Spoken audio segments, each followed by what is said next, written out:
Hey, what's going on, guys? It's Turin here with another Warhammer Total War online commentary. In this particular battle, I'll be playing the Warriors of Chaos, and I'm going to be facing off against an Empire opponent. So definitely with the new DLC having come out, it's more of an uncommon matchup, but hopefully you guys will enjoy it. It's definitely an opportunity to showcase the new Chaos Air Force, which I think can actually contend with the Empire, which is very, very exciting. He does bring a pretty heavily focused Air Force. He does have Karl Franz, he has an Empire Captain, he has an Amber Wizard, as well as a Witch Hunter, so definitely a lot of anti-air resources there, but still, the fact that I can kind of spam these Manticores, and then also my Chaos Sorcerer can now ride on a Manticore, giving him 335 weapon strength, which isn't half bad. Definitely helps a lot, and of course makes him a much more resilient combatant all around. So as far as my army composition goes, I have some Chaos Warriors with great weapons. I have some Chaos Marauders because I didn't have enough money to really spend much else, unfortunately. I do have some Aspiring Champions in the secondary line, my new favorite unit in the game probably.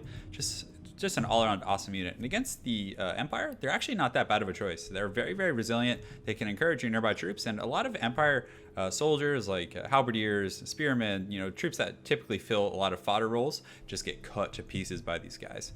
And they actually do pretty well against greatswords as well, as they do fight somewhat like heroic units. As they attack, they kind of knock back enemy troops and are very, very good at disrupting the enemy line.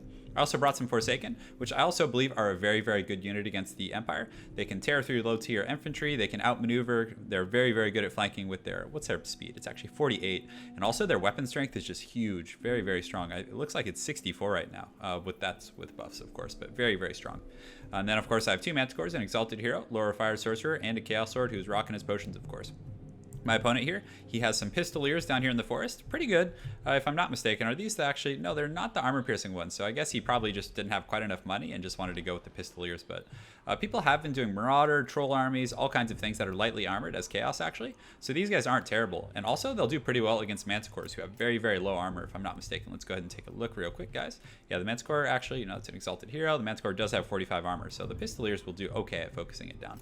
As I mentioned, I kind of went over his leadership. Amber Wizard, the very typical Empire Air Force here. And then he has a mixture of spearmen in the front line, so probably just fodder units, and then greatswords in the back with two cannons, which are very, very good at devastating chaos. But thankfully for me, I do have this terrain. This was definitely a godsend. If I had to march through kind of open field here and take all this fire, I would have been in a little bit more trouble, but thankfully I was able to use this shroud here to my advantage. So without further ado, let's go ahead and get started. So he is using his Pistoliers to harass me and is pressuring my Chaos Sword. You can see he's actually down about maybe 4 to 5% HP damage on my Lord, which is definitely very, very tough.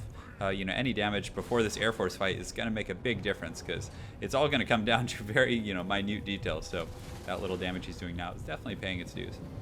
But I do detach a Manticore from this control group and send it after these Pistoliers. So the Manticore has 85 speed to the 92 of the Pistoliers, but when it does get its charge, it can usually kind of catch up and distract them from firing for a little bit, or at least take the pressure off my Lord, which is nice. So I just fly him back up, and you can see he takes a little bit of fire, but with the side strafing motion, he's able to dodge quite a bit of that, so I was happy. Then I simply re-engage, and you can see with the charge here, he's going to get in here and probably take out a few of these guys, and Manticores are so nice. The fact that Chaos can get them, it really, really puts them in contention for being able to deal with this harass and kind of just, I wouldn't call it board position. I keep thinking I'm playing Magic the Gathering, but, it really does help you establish that kind of field position by having that Air Force. So my opponent charges it very, very aggressively, and on that same note, I do retaliate by pulling my forces out of the tree line here. And I don't mind this Manticore taking a little bit of beating, but my opponent does kind of scatter to the winds. So it's going to be a very kind of wild, Air Force battle here for a while, but I'll try and give you guys a good perspective on the front line as well. So the cannons, unfortunately for my opponent, have had a little trouble being effective this game because of the terrain. He's trying to focus my Lord, it looks like, and one of the issues is if you're just flying overhead, they're going to have a lot of problems kind of keeping up with the turning of that. But I do land a Manticore here just to be safe because I knew this battle was going to get down and dirty here. So you can see the Chaos Sword and Karl Franz and all the company are fighting here. So my Chaos Sword does take a huge beating. So I do use my Potion of Toughness, and you can see he has all his buffs, and then I also use the Potion of Foolhardiness so he won't break. Thankfully I was able to destroy my opponent's Feral Manticore, which I wasn't targeting, as well as his Amber Wizard.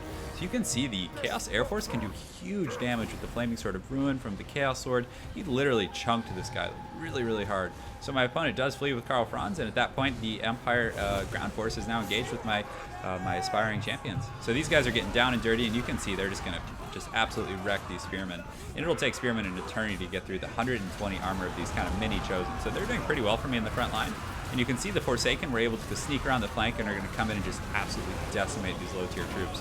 So one thing about the Empire Air Force is a lot of times when Empire does invest heavily in Amber Wizards and all those type of harass mechanics, they do kind of forsake their kind of bottom line, which definitely, now that the Chaos has the Aspiring Champions, they can definitely contest a lot better.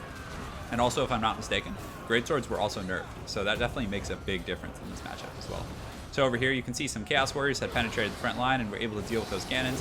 And they're now going to get here and have a pretty good matchup versus the Greatswords. And it'll be interesting actually to do some testing with Greatswords to see how they match up against a lot of these relatively equivocal tier units. So right now the Air Force battle is still continuing to go on. I wanted to give you guys a little sample of the ground, but Karl Franz is taking a beating and he doesn't have the means of healing, but my Chaos Lord is also almost dead. So I had to flee with him, and Karl's in hot pursuit, but I also have 2 Manticores, an Exalted Hero, and all kinds of very, very powerful air units still left in the battle. And you can see his Pistoliers did get chased off by a Manticore as well. This Empire Captain, I believe, did use his potion. I'm not 100% sure. And then, of course, he has this Witch Hunter, who he was using Accusation on my Lord, which is why he took that big burst right there. But thankfully, I was able to get a few units on him. But looks like he was able to deal with them. I'm not sure how he escaped. So as far as the ground battle goes, the Forsaken kind of mixed in with these Aspiring Champions. It's really nice because it's kind of like a tank and spake. You have the tanks who, are very resilient and still do high damage, and then that allows the DPS to kind of trickle in and really be effective, because Forsaken, if left alone, just get cut to pieces. They're very squishy units, pretty low HP, so you definitely got to be careful with them.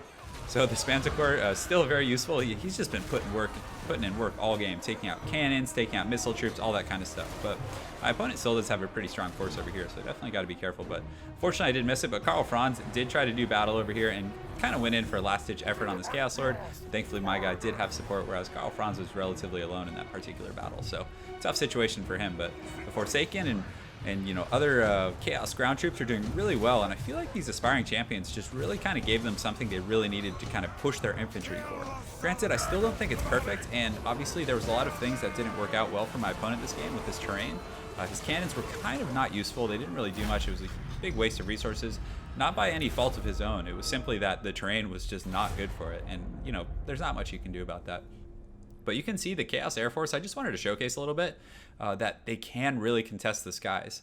And he went pretty heavily. He didn't go, full in. If he had gone like another Empire Captain and then had gotten maybe a General of the Empire, he might have been slightly more competitive. But Karl Franz, with his activatable items, does massive bursts. So I think he was just trying to insta-give my Lord with the Accusation and other effects like that. But the Potion of Foolhardiness really helps with that. Greatswords obviously did well, but you can see the Aspiring Champs did pretty well. They got a fair amount of kills. I mean, they only cost 500, which is incredible. And they're all in perfect health, so on that note, they could have continued to fight for a long time. Also, the Forsaken, just great units. I really like them, especially when mixed in with this kind of tanky front line, and the Chaos Warriors obviously are just great. They're very strong, especially with the Lure of Fire, and they definitely, in many ways, outclass these Greatswords. But on that same note, I did have a Manticore kind of running amok in his front line, and his infantry line was substantially weakened by the investment into the Great Cannons, which is normally a very good choice. But if he had deployed a little farther back, I think that would have been really good for him, and he perhaps could have won the game by getting some good cannon harass. So on that note, good game to my opponent, Serge on Tonko. I'm not even going to try and say that, but again, good game. I look forward to seeing you again on ladder, and I hope you guys enjoyed this Chaos game. Have an excellent night, and take care.